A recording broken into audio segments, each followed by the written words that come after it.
it was all from him saying that, the angels had come kiss me and that I was special. She went into the workhouse. She escaped many times. My dad had boxed. Soon became head coach. This was in the early 70s. He did everything that he possibly could for his lads.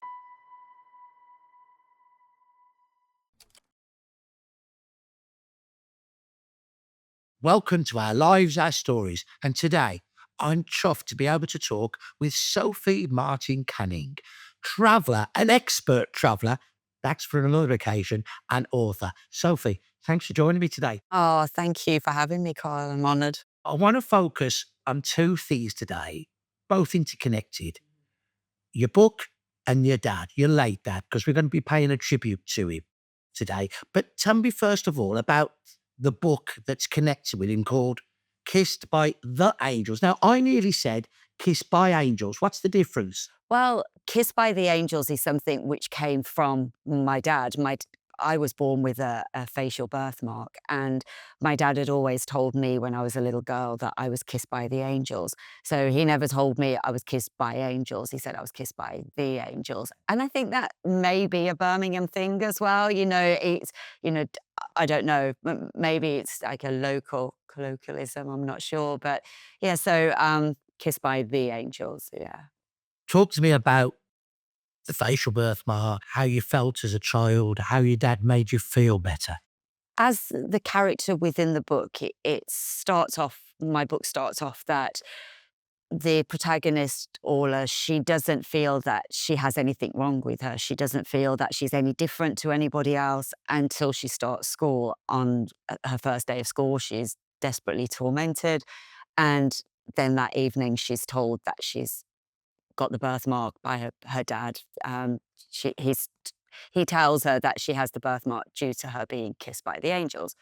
And that was exactly like myself. I never felt that I was any different to anybody else, that in a way I was different in the sense that I was more special. So, if anything, I never felt that my birthmark was something that I should be ashamed of. And that was definitely, I say my dad, my mom too, but, my dad was just all, it was all from him saying that, the angels had come kiss me and that I was special. That was his way of saying that I was exceptionally special. But he just instilled this confidence that, you know, why, why should you be ashamed of it? It was, the birthmark is something that you should be proud of. Before we move on to your mum and dad in detail, how does the book develop from Orla at the start as a child going to school, being tormented? How does the book move on? Within the first chapter, when she does it moves pretty fast into it, so it doesn't draw on that for too long. And she's tormented on her first day, and then that evening her father tells her that she's being kissed by the angels, and then from that time on, the angels begin to appear in her presence, and it's not all airy fairy kind of angelic apparitions. As she grows up through the book in Birmingham, all based around Birmingham, the angel, just through the trials and tribulations of a regular life, of a regular girl, going through, a coming of age kind of experience. Whenever something happens where, she needs guidance or assistance, the guidance and assistance is obviously there from the family unit, but then if there's an issue, the angels will appear, give her this philosophical information, which she has absolutely no idea what they're talking about. She has to unravel their riddles in order to find her destiny, essentially. And then she just grows up throughout the book based around this Birmingham, Irish Brummie family, and just the humor and the you know everything that, because I think as well a lot in literature, and more so now obviously with the Peaky Blinders, people are focusing more so on Birmingham, but there's not so much literature based in Birmingham, which when you consider it's the second city, Yeah. you know, there should be, you know, there should be more out there. I think not just for Brummies, but you know, in general, you know, with how much, you know, no need to tell you, with how much history is here, and you know, that should be known. How much of you is in the book? A lot, and I think with most authors, there always is. You know, that most authors will incorporate themselves within, maybe not within the protagonist, but within some character within the book. So yeah, there is a lot of me. There is. It doesn't mean that everything which happens to Orla happened to myself. Something which may have happened to one of the other characters might well have happened to me, which I've threaded through. I might thread it through one of myself as well, through you know the older characters or the younger characters. But a lot of the stories, which is quite funny, you know, when I was on the promotion route with it, a lot of the stories which people would think was purely fictional Yeah. are the ones which are purely factual, you know, because they're so insanely bizarre that you would think, no, that really couldn't have happened. That can't be true to life. But yeah, so work out which ones are and which ones And aren't. that brings us quickly to say that a lot of those stories are tied in with your extensive travels across the world with your husband, Martin. Yes, absolutely. We did over 100 countries within. We left at the beginning of the 90s and travelled all around. Well, everywhere. We started in the Americas, and then from America, Canada, we're travelling and living at the same time. Then from that's every state actually except Alaska we did at that time. And then into Canada as well, which we'll get to where, because my dad had Yes. lived in Canada with his brother. So my uncle, who obviously was from Milk Street, he's still in Canada. And my dad's extended family and group of friends, which he'd met in the 50s and 60s. So Martin and I spent a lot of time with them in Canada, which was phenomenal. And then from there on to Hawaii, we lived in Hawaii for an extended period. I studied there at the university. Marty works. Yeah, Martin worked there. I worked there also as well. We both worked there. We got engaged in Hawaii randomly. And then South Pacific, all through the South Pacific Islands, and then to New Zealand, Australia. And this was like in the very early 90s where it wasn't a thing for working class kids Yeah. to do. Yeah. It was, now it's like you say, oh, you're going traveling, you're going to Australia. It's kind of just what's done. Yeah. It's a gap year. Everybody does it. But at that time, it was only like the elite who were doing it, you know, like literally the elite. It was, we were kind of the start of that generation who were doing it, you know, just going and not going for any specific purpose other than to broaden your horizons and travel. Other than getting back with my dad as well, going back, which we'll get to, you know, him going in the 50s just specifically to travel, you know, it was unheard of, really. How strong was the call of Birmingham and Hull? Oh, well, so after Australia and then Asia, we did every country in Asia and then back into Australia to do work and then make some more money so we could continue with the travels. Then we safaried Cape Town to Cairo. We came back to Birmingham. That was the first time within many years that we'd come back. And 'cause obviously we're both very close to our families. And we'd picked up a car, a van, and then we drove around Europe for over a year. Every country in Europe, slept in the back of the van, and then back to Birmingham, just again for a few months working, and then to South America, then to New York. And back to America, I should say, and then we settled in New York for a long time. But we we always knew that we wanted to come home. We never thought that we wanted to ever be away from Birmingham permanently. We were kind of just, you know, experiencing life overseas, but we never thought, oh, a lot of people that you speak to when they go away, oh yeah, I'm definitely living here. That was it. They're moving there. But we never had that.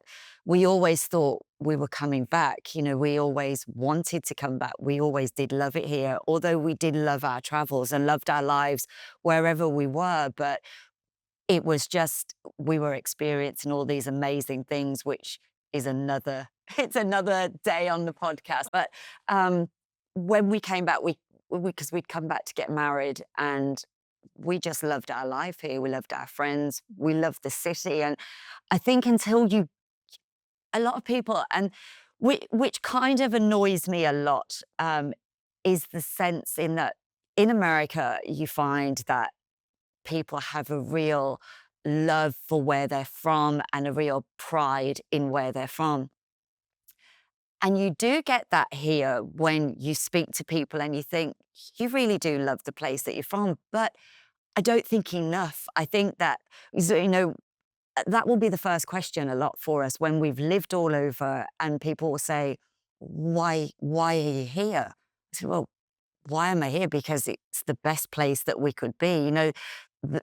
Our children now, we've got green cards, we could be in America, but they choose to be here. And one of the things which they cite all of the time, and they do say about Birmingham, is that they feel more culturally enriched in Birmingham than they do in New York City, because they say in New York, it's based around, tourism, the theatre, everything. I know in New York it's supposed to be the hub, but I don't really think that it is. I feel, we here in the city, we've got absolutely everything. The ballet, the opera, the theatre productions here are phenomenal. Your concert halls, and everything's so easily accessible. And that's what I say, when people say, oh, well, why are you here? Like when you could be wherever you want to be. And I'm here because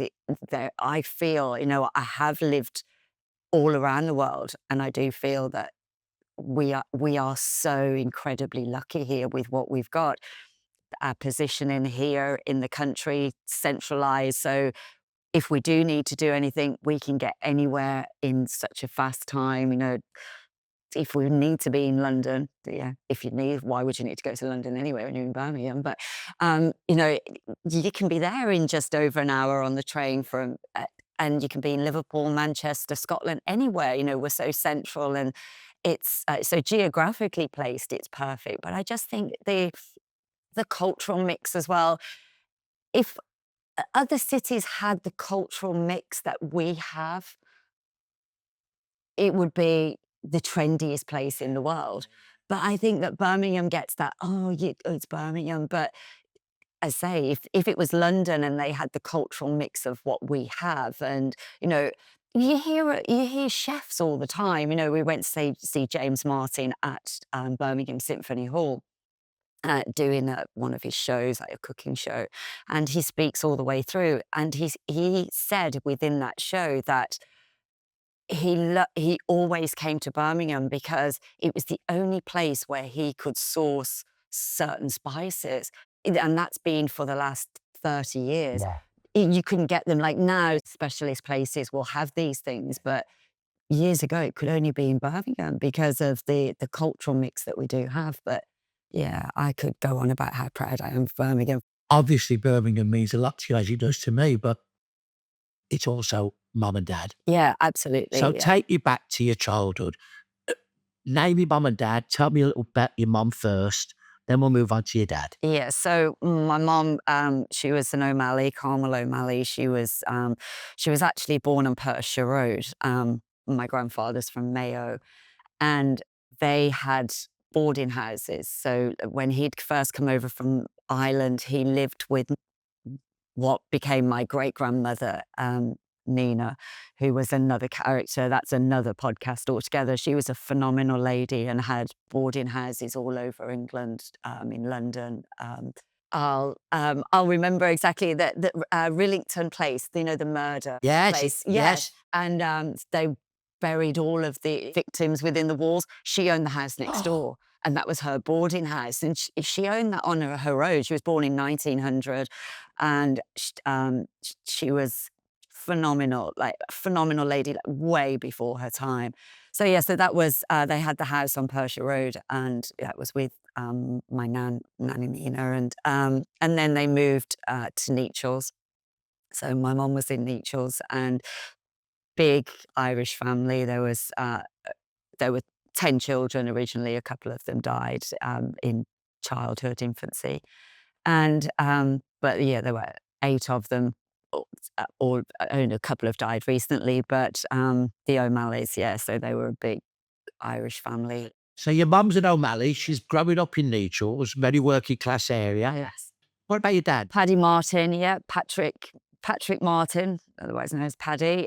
He was born just not far from where we are right now in Milk Street, Digbeth. His house would be, it's a factory now, but the entrance of my dad's house would be exactly where, opposite Moors Row. So right at the very back of St. Michael's School, you've got Moors Row. And if you looked out of my dad's yard, because obviously he was 4 back, he was so proud of his house. And I said just recently in his eulogy, you know, most people are expressing degradation, and like in the wartime, and obviously it was, but if you listen to my dad, you would think that he lived in Buckingham Palace and it was the best place on the absolute planet to live. You know, he loved it. He loved every inch of the city, and he loved Digbeth. He loved Milk Street. Let me just explain to people that might not know what a back-to-back was. They were form of housing thrown up by jerry builders, badly built, insanitary, in the Victorian age, not only in Birmingham, but in St Anne's, in Nottingham, in Leeds, in Sheffield, in many parts of the country. And it was literally a terrace of houses with a brick wall dividing from another terrace at the back. As you went on the street, between the front houses, there was often an entry. You'd go up the entry into what was known officially as a court, but what Brummie's called a yard, and that would give you entrance to the houses at the back of the front houses, but also to another terrace, and also to shared facilities, the brewers, the Yes. cover, the washhouse, and the miskins, the dustbins, and the soft, the drain, and the lavatories that were shared between 2 or more families. Exactly. What did your dad tell you about those early days as a backstreet kid? Oh, so many stories. They actually, obviously they were all terraces, but for some reason at the end of their yard, they lived in a detached. So that's what you said. He was like, they were like the castle at the end of the street, because they were unheard of, wasn't they? As Yeah. you would know Yeah. in the back-to-backs.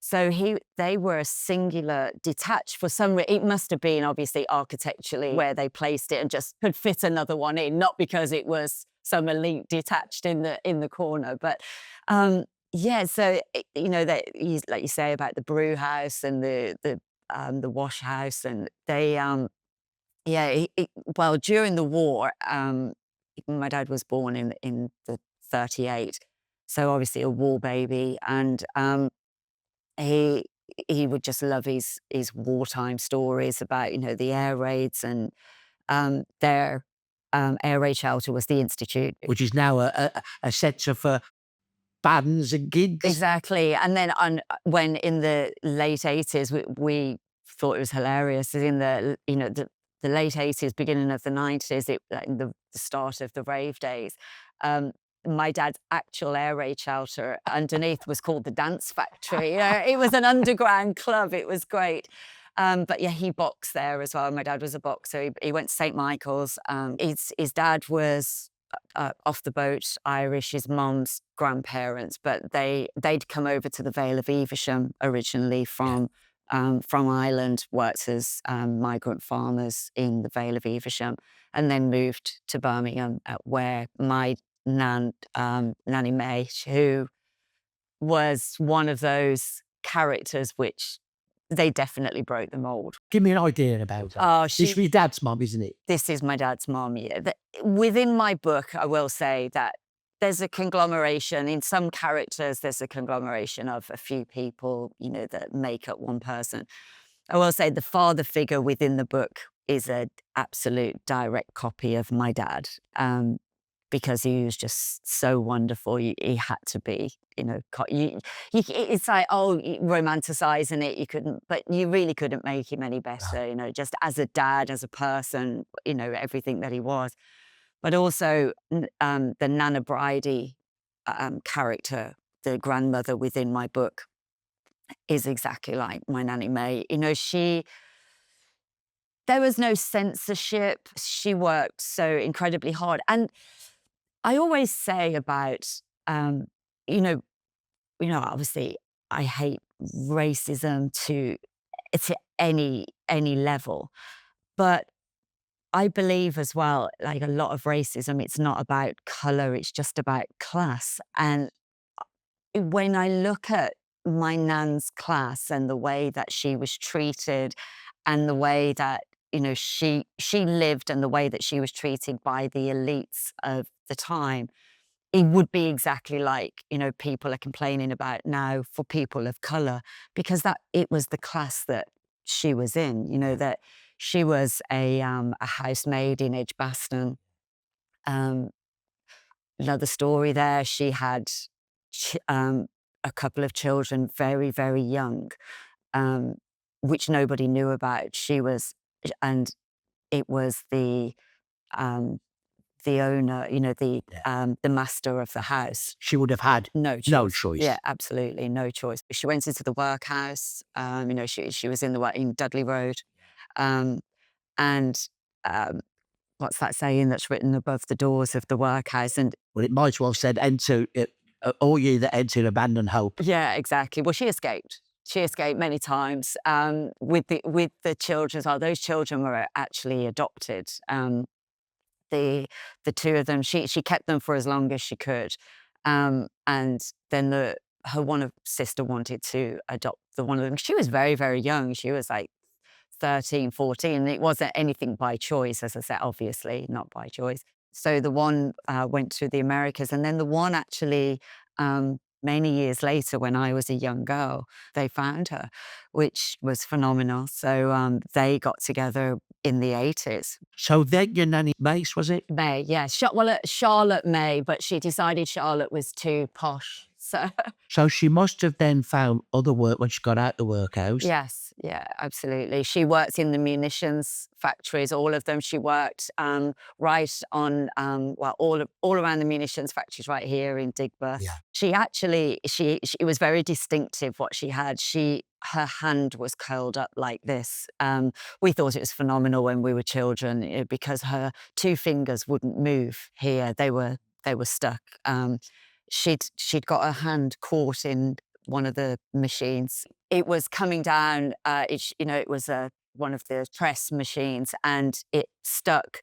So she'd put a hand in to release it, and it went down on her hand. And she lost. They thought she would never be able to, and it was a right hand as well, and they thought that she would never be able to use it again. But she got usage. She could move these two, and she could do everything. So it was like a claw, and she was this phenomenal.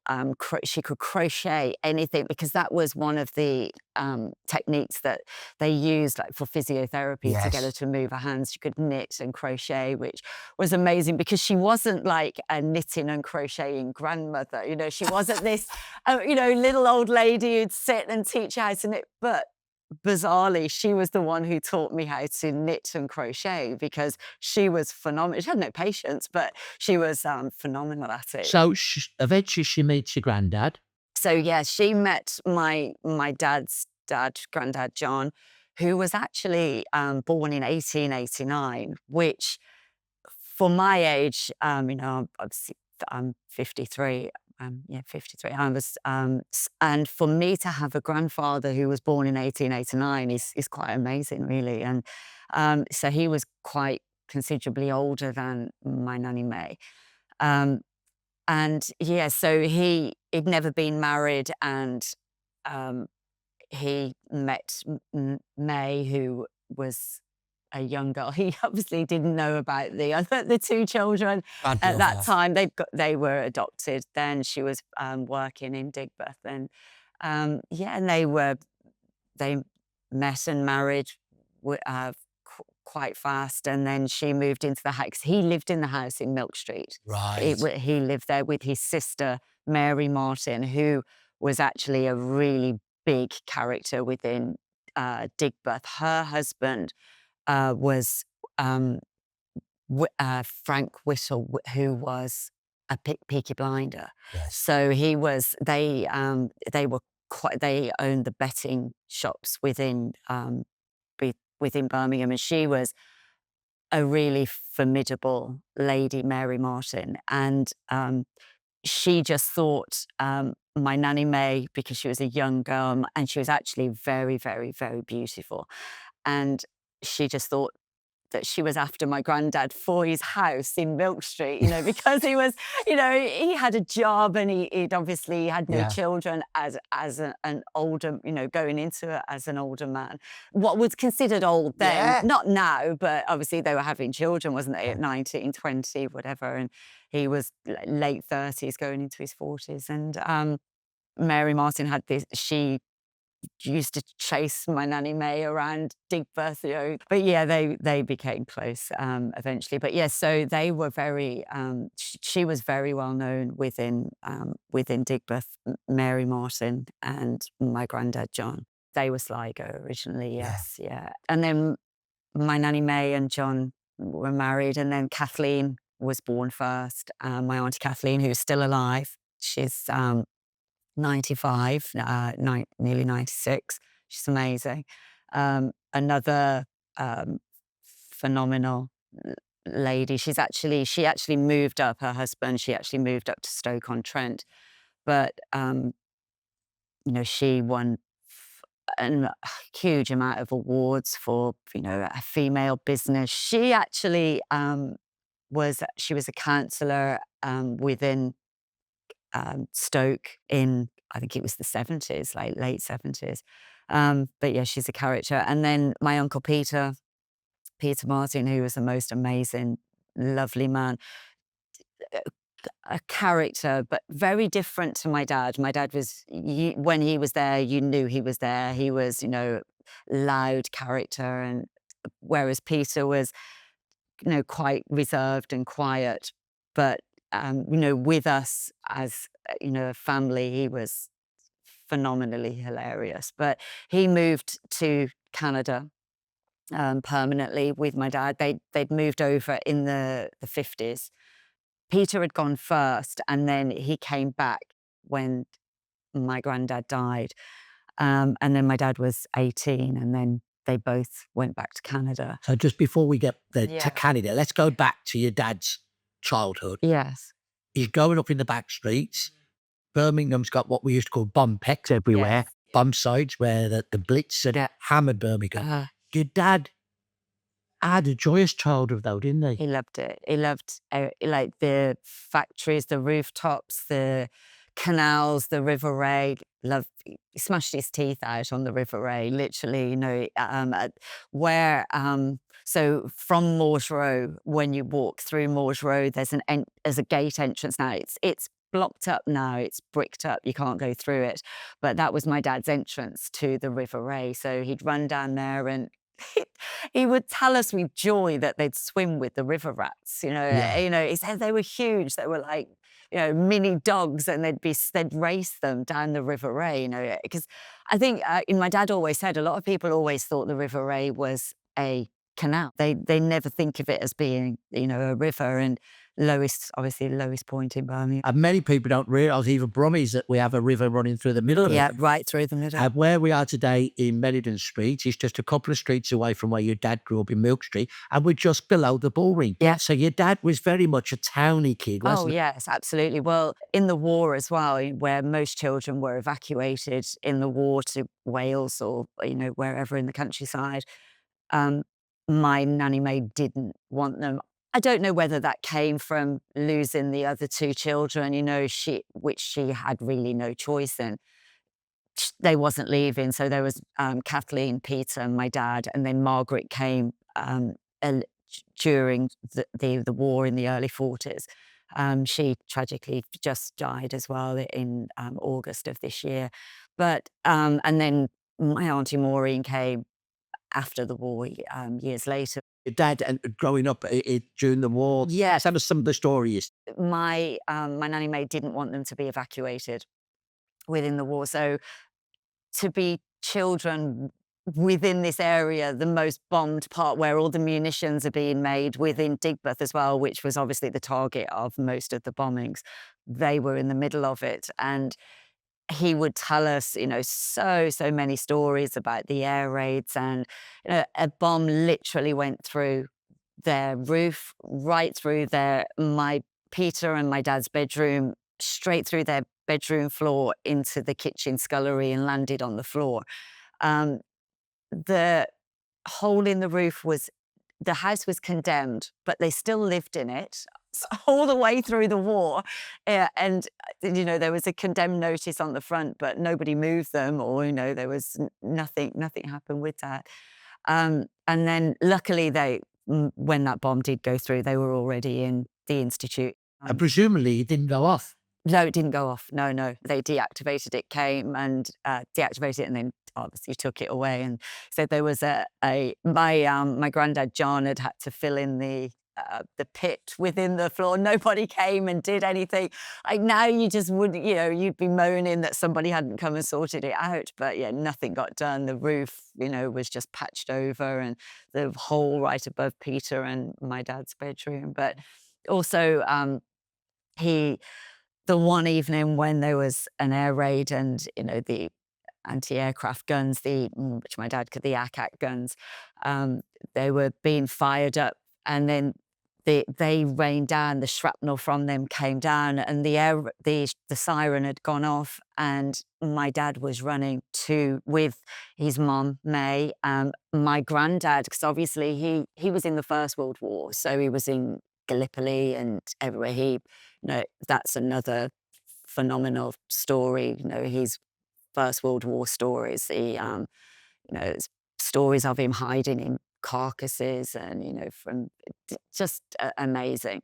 But obviously, in the Second World War, he was too old. Yes. He was a warden, an air raid warden. Yeah. So he was out on patrol when the air raid had gone off. The air raid siren had gone off. So my dad, his mom, and his dad was the warden, and then his mom and the children all ran to the institute, to the air raid shelter. And one of the pieces of shrapnel hit my dad right in the front of his head. Um, he still showed us the scar, Yeah. and it was quite significant through the front of his head. And he said, and the blood was pouring. He said he remembers it vividly, and the blood was pouring through his eyes.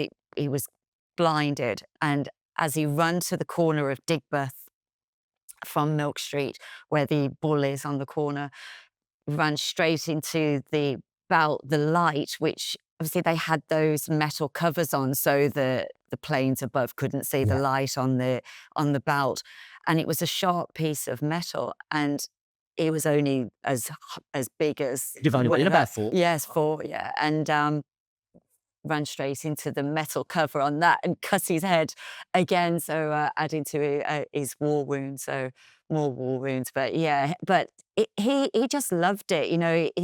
Him and Peter would tell us stories about, how they'd go around and playing in the Bompex and playing.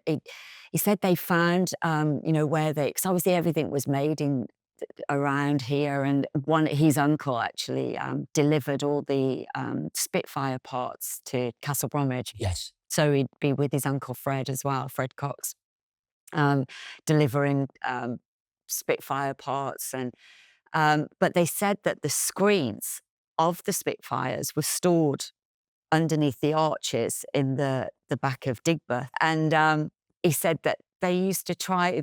He sounds like he was, trouble. But he said him and Peter, they were, they'd go and see how they could work out how to break into the yards. But another thing, you're talking about the railway track. He said he used to tell us how when the coal trains came through and the coal would fall off the wagons of the coal train, they'd go up and collect the coal, and then one of them would stand at the bottom because they would have the men come in behind, shoveling it on, but they'd get up there first. They were only obviously little. And he would, because he was like the smaller one of the group, he'd be up there and throwing the coal off because he could run faster away from the men who were shoveling it. And Peter and somebody out, well, Kathleen as well, the sister, they'd be at the bottom with the sheet. So when they threw the coal down, it didn't shatter on the floor. It's just amazing story. So he's going up the viaduct. Yes. To where the coal wagons are coming in. Yes. And as coal's dropping off, he's trucking it down to his brother and sister who are holding out a sheet, a blanket, whatever it might be, to catch it. And then they'd go round and either use the coal for themselves or sell it. And he used to do odd jobs for a greengrocer who was in the old market, Smithfield Market, which obviously was closer to them, and then it moved in the original Smithfield Market. Yes. He said that he worked for a greengrocer, and they'd used their cart, which was for the fruit and veg, for the coal. Said he got battered a few times for using their fruit and veg cart for the coal. And he also worked for Neil's Cycles. That was his first proper job, which was on Digbeth. It was, I don't know if you're aware of Neil's. It was a really significant and well-known shop. It was like Vale Onslow. He'd worked for them as a young boy, from a very young boy, 7, 8, running errands for them. And then when he was about 10, they actually gave him a job, and they actually offered him an apprenticeship to work. They adored him and he loved it there, but he obviously he went on to have his apprenticeship with Whittles. He was a bricklayer. But also we didn't get onto he obviously went to St. Michael's, loved it. And Mr. McCoy, the headmaster, my dad still cited things right up to just a few months ago when he died. Things that Mr. McCoy taught him, even, in the 40s and the 50s. He was one of those old headmaster characters who looked after the welfare of the kids. He was bothered about these kids. He was a deeply influential teacher. He came to St. Michael's Catholic School as a young man, and he worked his up to become head. He was well involved in boxing. Yes. Is that where your dad started to get involved with boxing? Absolutely. And he was a very good friend as well of my granddad, John, Mr. McCoy. They were very close. They used to drink together in the Old Bull. He'd go in and find Mr. McCoy in there with my granddad. But yeah, Mr. McCoy saw my dad's character, his strength, determination, and I think a lot of children boxed anyway at the time. It was, but my dad was very good, exceptionally good. He boxed for St. Michael's. And he also boxed for the custard factory, because at the custard factory there was the added incentive that they gave you custard. So they gave, when you went training, you'd get a bowl of custard, and you'd also get jelly as well. They'd give you jelly and custard. So it's obviously they were so poor and like food. Although if you heard my dad, you'd think that, they had a banquet every night, the things that he did have. But I think, my Nanny May, she was the character that she was. That's digressing, but, she was able she worked and did, she would do a favour for this one to do a favour for that one. She was a wheeler dealer. She was one of the old school wheeler dealers, and they did seem to have a lot more than a lot of others, because of, how she did work, everything. And I don't know if everything was paid for, let's put it that way. But yeah, so with the custard factory, as I say, and then they'd have their boxing nights in the Digbeth Institute, and again, they could either choose to have a little, it's not like a medal that the children get now, but it was like a kind of like coin button medal, or you could get custard. So they all chose to have custard, So that was. So he's got his job at Neil's. Mm-hmm. not full-time, but a lot of part-time work. Yes, yeah. You leave school at 14, I Yes, presume? yeah. And what did you do then? So he got an apprenticeship with Whittle's Builders. So Very good builders. yeah, absolutely. Yeah, Birmingham based. And so he did his a full apprenticeship with City and Guilds. And yeah, and he loved the building. He loved the camaraderie and just the crack and, you know, the work as well. Like he literally loved every day of work, you know, Yeah. everything that he I did. was just wondering, to get an apprenticeship was a difficult thing in those days. I wonder if Mr. McCourt had an influence. I would say so. And he was, I say about his boxing prowess, he was a phenomenal boxer and he had an amazing record with boxing.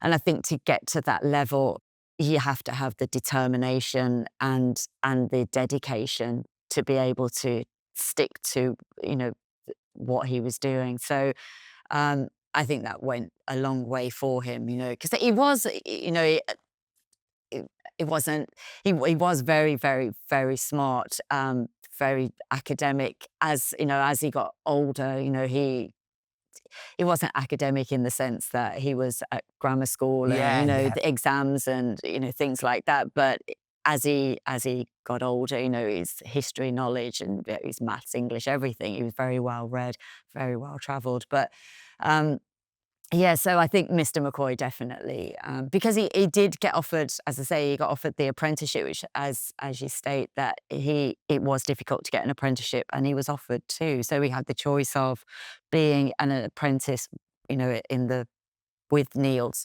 They offered him a job. I don't know how the apprenticeship would have worked with the bike. So he's a teenager now, he's at work, still living at home in Milk Street now, or have Yes. they moved? Yeah, no, they lived in Milk Street right up until they had to move and it was all being demolished post-war. And then they moved to Erdington. They moved to just off Tyburn Road, St Dominic's Road, Orkshard Road, Yes.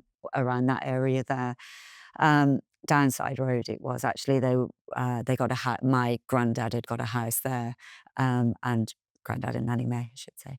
And yeah, so I don't know what year that was actually, but it was at the latest time that Yeah. they could move out. Yeah. Everybody had Yeah. gone. He's doing well as a brickie, isn't he? Yes, yeah, absolutely. He worked on, like, because obviously post-war Birmingham all needed to be built up again, and like there was huge, huge building projects going on all over the city. And he worked on the big top in the city. So the big top site was where a big bomber dropped, destroyed parts of New Street and High Street, and there was a big top there for a while. Yes, A circus. absolutely. And then when they rebuilt it, your dad was involved in that. Yes, he was involved in that.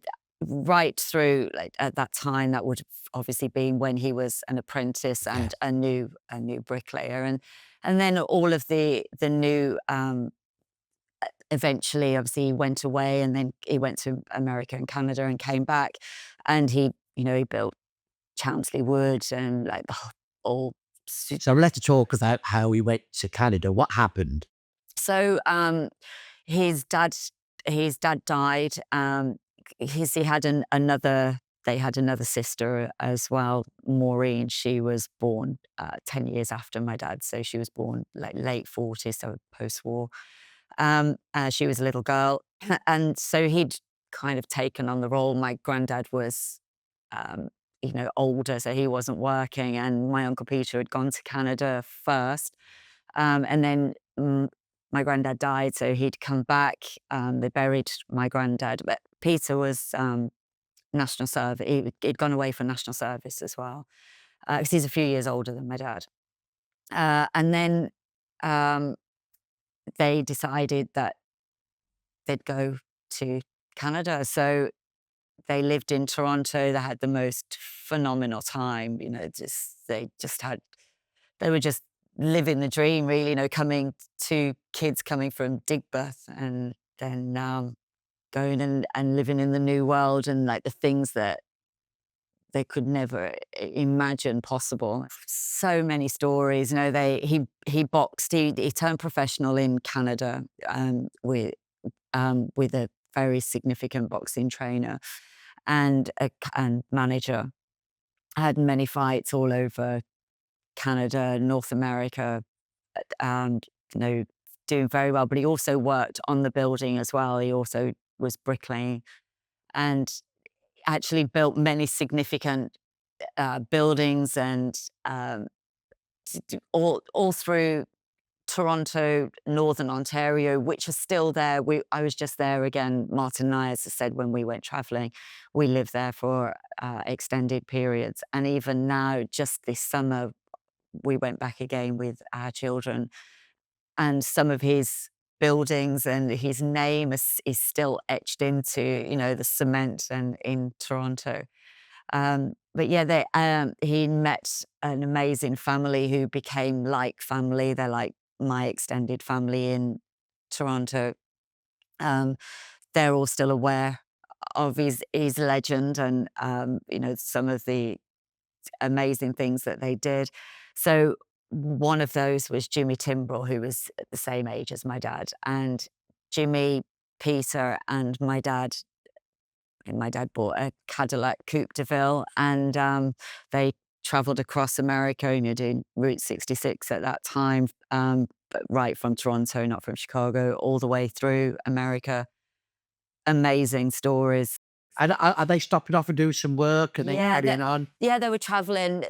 It was kind of like Jack Kerouac on the road, kind of thing. Yeah, I think because they'd worked so much within Canada, they got a body of money. Right. There was a lot of partying going on, I think, and yeah, they'd stopped off a few places along the way. I know they were in Chattanooga for a while. They went right down to New Orleans.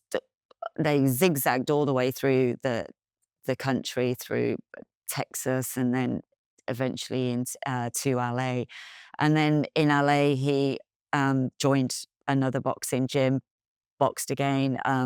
They settled for an extended period, and he worked on Disney, what was the original Disney World. It had just within a year or two. Yeah. I don't even think, it might not even have been that long, around maybe just under a year. It was just, and it wasn't completely finished. Right. Walt Disney wanted it opened. He wanted this big opening because he was worried about competitors coming in, Knott's Berry Farm, and everything being done. So my dad worked on the original rides, and when you're queuing up for the rides, you've got all of the attraction going through, and he did all the brickwork for all of those, did all the brickwork for all of the roller coasters, which were still there right up until we were there in the Dad took us back as children in actually 78 the first time. And I built that in, the late 50s. So he had a lot more fights then, had a great time. And then Just before that, what weight was he fighting at in a day? it was welterweight. So yeah, just 10 stone, so just over. Had he kind of been good in them days to go professional? Amateurs fought 100, 150 fights, sometimes 200 or more. Yeah, But absolutely. to be able to become a pro, Yeah. he's got to have not only an ability to box, but also to punch. Yeah, oh yeah, absolutely. Yeah, and that's what he was. He was a puncher. He was tough. Like, he was a puncher. He had a clean record, or knockouts, technical knockout, or TKOs. Yeah, so his record was phenomenal. So what makes him decide to leave all this partying, boxing, bricklaying, sightseeing, and come back to Birmingham? Well, to leave LA, it's a funny story. When he left LA initially was because at the time the Vietnam War was on, and they'd been joined actually by another Brummie, my dad's close friend from Birmingham, Johnny Donnelly, joined him in America. And California was the only state at the time that had implemented this ruling that, because it wasn't conscripted at the time, at this particular time, for everybody for Vietnam, but California decided that they would conscript new green card holders. That was who would go first to Vietnam. And my dad and Peter and Jimmy were like, we're definitely not going to Vietnam. It's like even then knowing it was just like a nonsensical war going on in the Far East. And but Johnny Donnelly, he just loved the idea of, going to war in Vietnam. So he signed up. My dad, Peter, and Jimmy got back in the Cadillac and did another route across America back to Toronto, but did all different states that they hadn't initially done. Johnny Donnelly went to, he was Dublin born, but Birmingham raised. And he went off to Vietnam and tragically died in action in Vietnam shortly after. So they made obviously the right decision of not going. So my dad went back to Toronto. Bizarrely, say like, from Milk Street, he bought a mini gold mine in Northern Ontario, just north of Ottawa.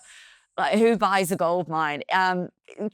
But speaking to somebody in a pub, probably, oh, this is a great opportunity. The things that he's bought in pubs over the years, quite hilarious. But yeah, no, he bought a mini gold mine, and my dad was a grafter, always just a worker. He just worked, and he loved his work, which was the best thing about it. He loved every day of working, and it's not easy work, is it? Bricklaying. And in Canada as well, he'd tell us about, the 30-foot snow drifts that would come in. If it'd snow here or it would be cold, he'd go, "You've seen nothing unless you've seen the snow in Canada." So he was obviously working. He'd made money, but he'd bought this gold mine. So he mined it. They'd mined it for a little while, and then it was mined out when he'd initially bought it. And then to do the next part, to go, break the land and go through. And it's not like now even where, you've got the machinery to think there might be gold there or whatever. They had no idea. So it was either pay thousands upon thousands to do that and risk it not having any gold. And, he didn't have that kind of money.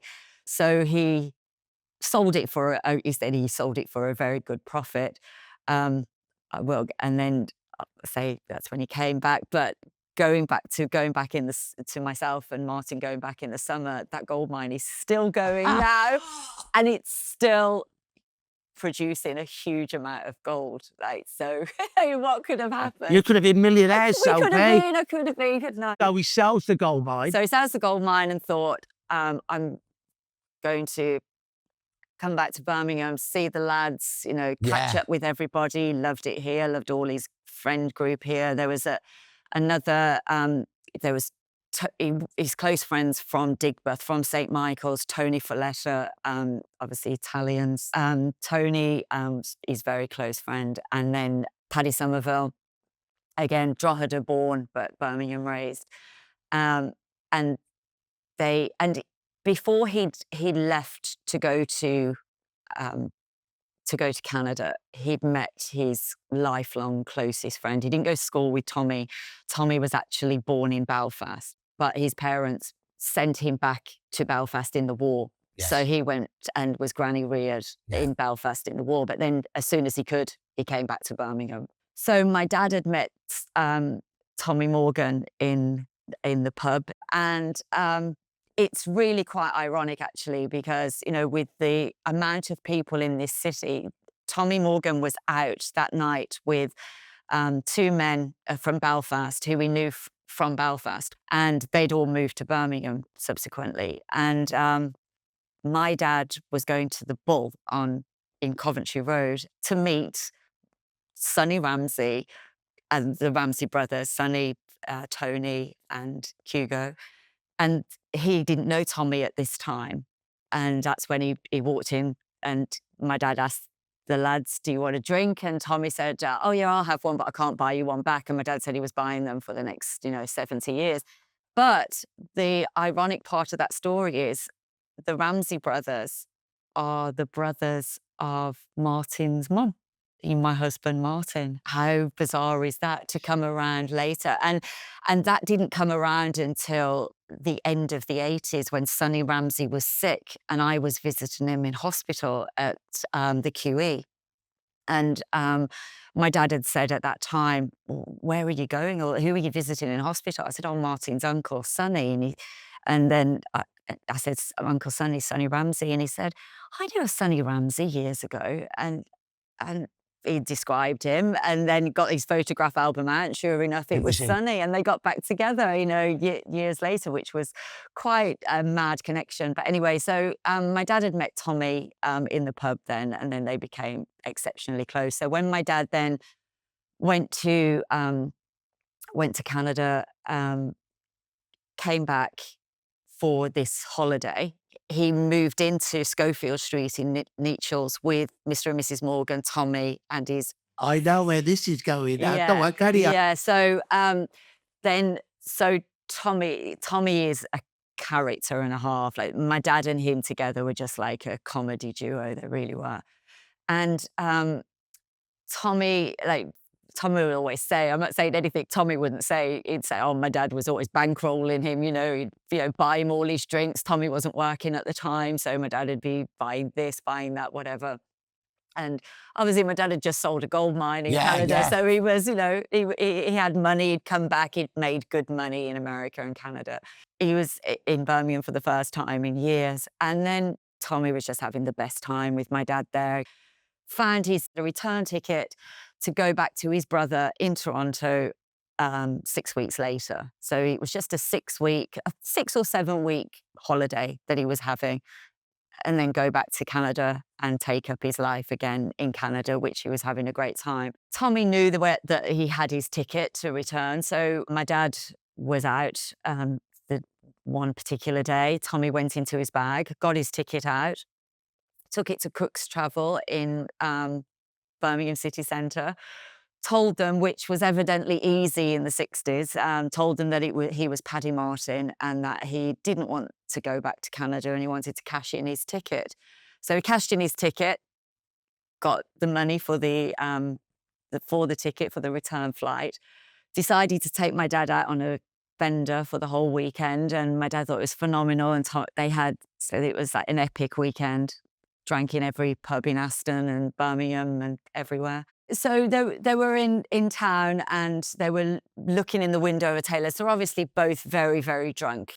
Tommy said to my dad, "Oh, Paddy, I'll buy you a suit. Which one do you want? I'll buy you a suit. I've missed you so much. I'll get you whatever suit you want." My dad said, "Where are you getting all your money from, Tom? How have you come into all this money?" He said, "Well, that's the story, Pad. I cashed in your ticket and got the money from that."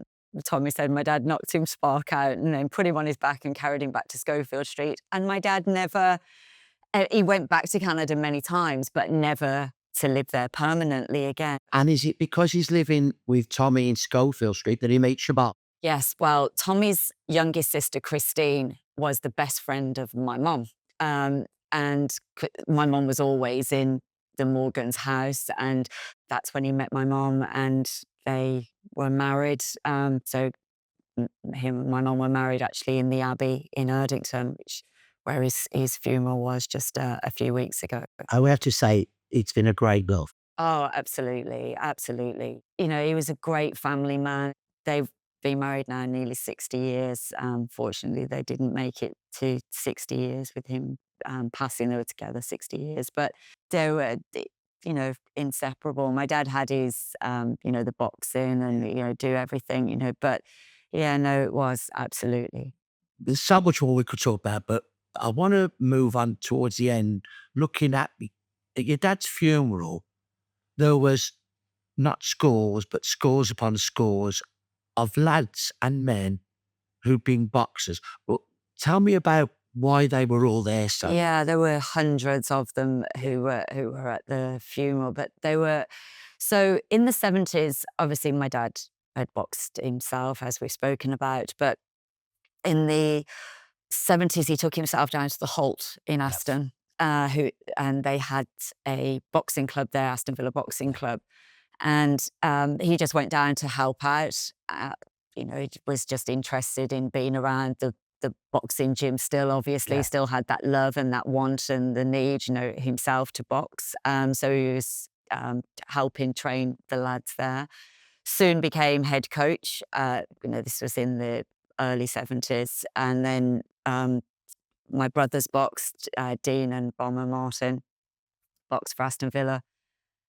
And he just had hundreds and hundreds of boys come through that door, and he did everything that he possibly could for his lads. He didn't do anything in boxing. He didn't make one penny from boxing. No. Everything, the ABA, the Amateur Boxing Association, would give, expenses. Not that it was much, but he wouldn't take expense. Everything was filtered back into the club. He wouldn't allow, like the Aston Villa Boxing Club actually was, out of all of the boxing clubs, it was quite lucrative. They had a lot of money. They had a lot of who were working class men who'd done good, working class Brummies who'd made a lot of money themselves, gone into like millionaires. They were like the chairman. They put a lot of money into it, and they used to have those like the Florida Room. They used to have big dinner shows a couple of times a month. So they made a lot of money for the club. My dad would never, ever let, because obviously they were making money from the meals and everything that were being sold to hundreds of men who would go to watch it.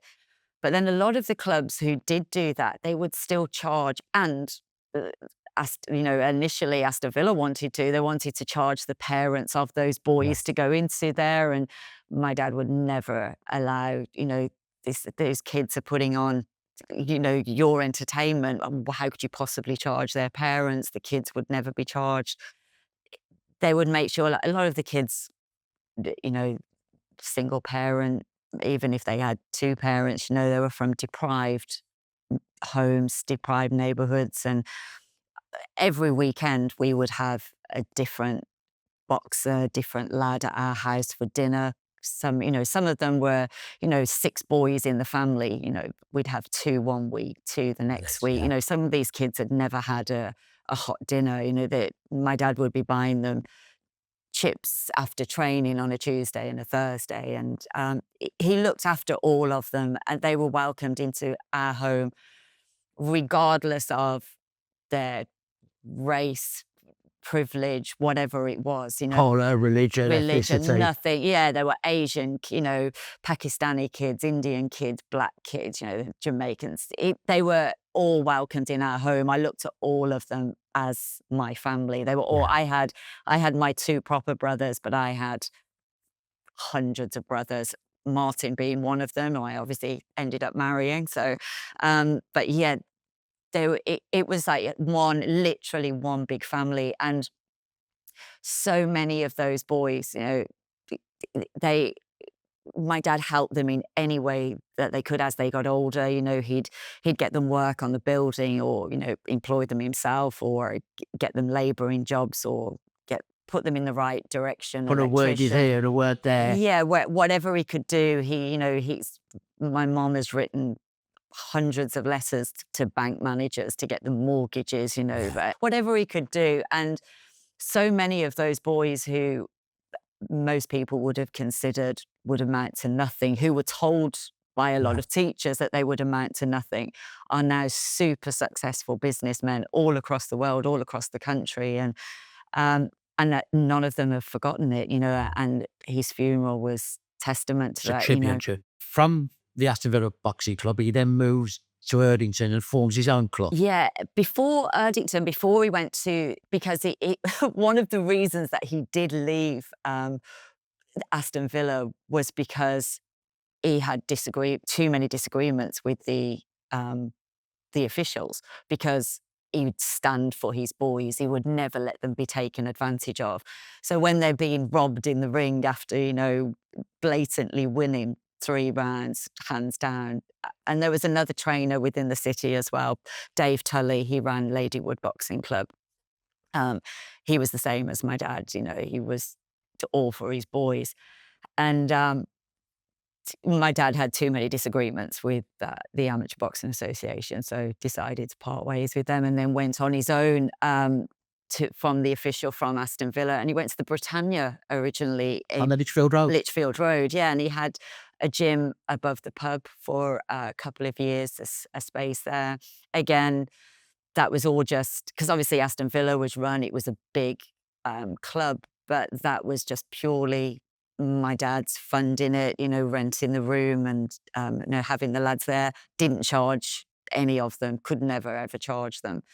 So that was run, and then he got he bought at the side of the Rose and Crown, there was what would have been the old dance hall to the pub. And the actual ring that is in the Rose and Crown, still now to this day, is the original one from St. Michael's. My dad bought it from St. Michael's. It was the ring that he boxed in as a little boy. So the stat connection with Mr. McCoy, Mr. telling McCoy. right back. How long did your dad carry on with the boxing? Was it right up to the end? Right up until 2 weeks before he died. He was there every Monday and Wednesday. Years ago, he would do Sunday mornings as well. Sunday mornings dropped a few years ago, but still every Monday and Wednesday, 7:00, without fail, every single week. Is the club carrying on? Yes, yeah, absolutely. Martin and my brother Dean are coaching there. Same little chap and your brother are carrying it on. Yes, yeah. What a legacy that your dad has left. Oh, absolutely, absolutely. 37 years he was at the Rose and Crown. And again, just hundreds and hundreds of lads, thousands have come through the doors. And, you know, a lot of them have said as well that their lives have been changed for the better. You could see that at the funeral, Sophie. There were so many men and youngsters who attended. One of the most moving parts of the funeral was when the grave for your dad, when his coffin was laid in it, explain what happened then with it being filled. And so it was backfilled. Obviously, my brothers and Martin, Cullen, my son, obviously his grandson, they all filled in my dad, and then all of his boxes all came and filled in. We had the bell, again, the bell which was rang was from St. Michael's. The bell for at the end of each round, the start of each round. Yeah, that was the original bell from St. Michael's as well, which Martin and my children, who go to the gym every week and have done since they were as long as they could walk, we took that. So that was rang at the end. And then all of his boys filled him in as well, like all of his boxers, they all took turns. This great big mound of soil and a couple of 3 shovels, and they took it in turns to each shovel some earth on your dad. Yes. It's only movie. Yes, yeah, it was. It was amazing. I know it's still raw for you having lost your dad, but to finish off, if he were to appear before you now, what would you say to him? Oh, just thank you. I said, I never ever want to regret anything. And that was the thing that my dad always instilled in us. You can't have regrets. You have to do everything that you can possibly do, live life to the absolute full. And he did that. And that's the only saving grace, and comfort that you can get, is because my dad was 100% happy in everything that he did, with his life, with how he lived with my mom, with us. He was, he loved my mom, he loved all of us, and but he showed us that. And that's what I wanted to get across as well in the eulogy. A lot of people, I know that, you hear stories that these men are wonderful at work or in the pub and they're happy and jolly or wherever, and then they go home and they're not very nice people. My dad, and I know you're the same, like, you're a family man, and that your family are testament to how you are. And my dad made the most wonderful home, and all he wanted us to do was to be happy. And, with my children and my brother's children, my children just adored him. And to say to him, well, I'd tell him off for leaving us initially, you know, like how inconsiderate of him to even leave us. You know, you know, in his late 80s, and you think it's going to, you know, I never dreamt it would be as hard as it Yes. was. You think, oh, they're invincible. I literally thought he was invincible, and nothing would ever happen to him, and he'd be there forever. And I know when other people have passed, their parents have passed, friends' parents or grandparents, and you say, oh, but you know, they were older, they had a great life, but you still don't want them to go. You still want them to be there and want their presence. But yeah, he's got an amazing legacy, which is, you know, as I say, a saving grace that he's got that, and he was loved so much by everybody. But the only thing that does make me happy is that he was happy himself and he was loved. And what was great about it is he knew he was loved, which is, I think, important. You know, we were with him, not just us, obviously extended, everybody loved him, but you know, we were all with him right to the moment. I was holding his hand when he passed. But yeah, which I think is the main aspect, is that he didn't die thinking, you know, I should have done this, I should have done that. Nobody's here for me, you know. And that's one of the things with my dad.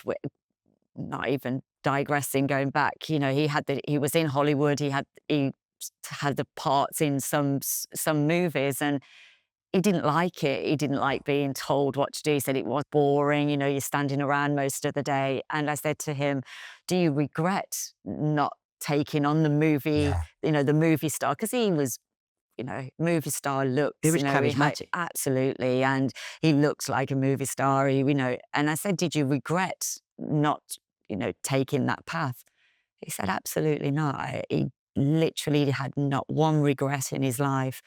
And he said, "No, I've had a better life than any actor, any superstar ever could have." He was a superstar in his own right anyway, but and testament to that is he chose to be in Birmingham. He loved Birmingham. He's, you know, still, and I know when you were permanently on WM and you had your show, and he'd want to phone you every single week to tell you something. "Oh, let me call Carl. Let me call Carl. Let me tell him this." Or, "Leave Carl alone." I think his listeners want to hear other people. But, you know, he had so many stories, you know, and wherever it was in the city, he would tell you something historic about it. You know, it was phenomenal. Yeah. Thank you for sharing your memories of your Oh, no, dad. thank you for allowing me to. Paddy Martin, rest in peace. Your legacy is a strong one. Backstreet Kid, proud Brummie, and giver.